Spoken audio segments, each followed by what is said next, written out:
Evening, evening. All good, all good. Yeah, just thought I'd come back with a quick one about this because obviously last night was interesting, a couple of interesting posts about the Lucy Letby thing. But on Sunday we did a couple of pieces on the mental health question. And I know that's had quite a few responses and quite a few bites, if you will. I just thought I'd just pick up on this little point because obviously I started that video by indicating that a friend of mine who had basically been subjected to a kind of imposed help that she never asked for and wasn't welcome anymore anyway. Reminded me of that old Ronald Reagan quote, the nine most dangerous words in the English language are from the government and I'm here to help. And the reality of the situation is that help is only ever helpful if the person on the receiving end finds it helpful. And of course, help can very often be the opposite of it. It can do far more harm than good. Um, and it's a difficult one. It's a difficult thing when you do refuse help or when you try to. Particularly when it's the kind of nature where it's we're trying to help you, we're trying to sort you out. We're going to it's actually a classic abuser's refrain, that one, isn't it? I was actually trying to help you. Um, reality is that you can obviously help a person to help themselves. You can obviously support, encourage, listen, be there in some capacity for somebody else. But in reality, it's rather up to a person if they want to improve or change their situation at all. It's like if somebody is if somebody's an addict of some sort, then or dependent, if you don't believe it, you don't like the word addiction, then put them in rehab when they don't want to quit what they're doing is pretty pointless, right? They've got to want to stop it, whatever it is. And so, the impetus and the drive for people getting themselves sorted out, it has to come from within. It has to come from the person, him or herself, and that really is quite limiting on the amount of help that in terms of that a person can give. They can be supportive, they can be there as a kind of cheerleader or an encourager. Yes, you can. But I think that a person who's self-motivated enough and knows what their idea of sorted out looks like is very likely not to need a great deal of help from the outside, and good for them. Of course, when you do have help imposed upon you, whether it's from a state body, or it could be a parent, or it could be a surrogate parent, or it could be a boss, or whatever else, then it can very often have one of two effects, neither of which are very good. One is that, of course, that you actually become kind of enfeebled. You become used to this idea that you need help, that you need constant support, and that you can't exist without it. In reality, if you're going to help another person, then unless they have a kind of diagnosed lifelong condition, then that help should be very much with a view to being temporary. And the ultimate aim of that help should be that it is no longer needed. That is, if you are truly going into this with in good faith, as a good mate of mine would say. And the other thing is that when people do put up resistance to this kind of thing, when they don't want that kind of interference, they don't welcome that kind of presence in their lives. I know this one personally. It can end up in the person becoming incredibly frustrated, ultimately lashing out. If you're familiar with the term reactive abuse, so the reactive abuse is when somebody has been kind of poked and goaded and sort of had the buttons pushed for a long period of time, and then they just explode and they just go mad. They don't necessarily go mad at the person who most deserves it either, but they just go crazy. They just have a falling down moment. Do you remember that Simpsons episode where Ned Flanders finally snaps? You think like that. You know, ding dang diddly crap. Can't none of you do anything right? Yeah. Well, yeah, it's like that.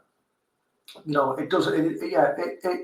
You can only be patient and calm for so long. You know, and sometimes you really don't want that help, and you don't appreciate the help, and you actually think, you know what? It's very important in life. This, you know, doing things for yourself makes you. It's good for you. It's good for your personal growth. It's good for how you feel. It's good for the endorphins. It's, you know, whatever it is, whether it's cooking your own food or living on money that you have earned for yourself, or you know, cleaning your own house, washing your own clothes, whatever the thing is, solving your own problem. You know, not going to anybody, not going to a mum or dad or de facto parent or anything like that. Solving your own problem. I had a problem, and I came up with a solution to my problem. I solved it.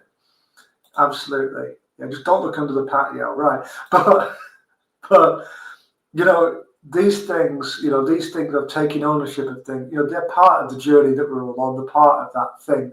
And there is something wrong morally about unnecessarily depriving a person of their ability to solve a problem for themselves and grow as a result. And that is very often done under the guise of help, just as an awful lot of abusive behaviour is done under the guise of discipline. There's some sort of benevolent intention attached to it, and I guess it's only the person who's partaking in it who knows whether they meant well or not on the inside.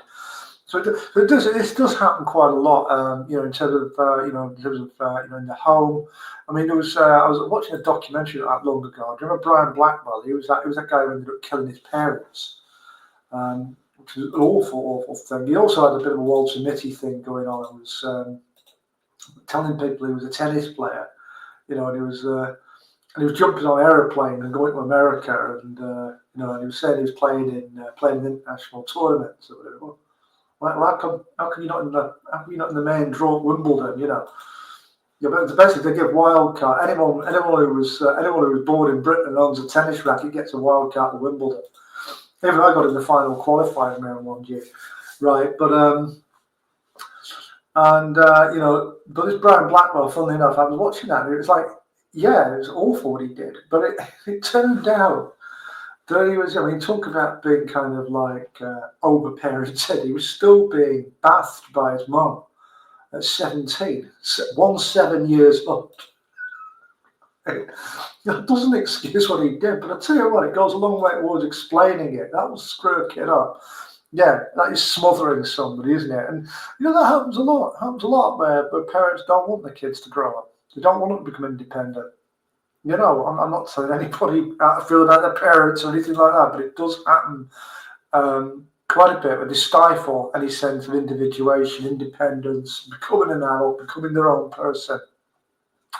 But I'm for the purpose of what I've just put this video out for, I did want to talk about a few. There are plenty of documentaries kicking about abuse in care homes. There always have been, and there seems to be a lot of pressure on people, whether that's financial pressure, lifestyle pressure, whatever, from the state to put your elderly relatives in a care home, and also you'll see this every now and then. Like, can we put our hands in our pockets and pay a bit more income tax, and we'll put the money towards palliative care or care generally. And you think, hang on a minute, there's a big rush here of us to, entrust these people to the state. Are they being enfeebled? Are they having any remaining sense of independence removed from them?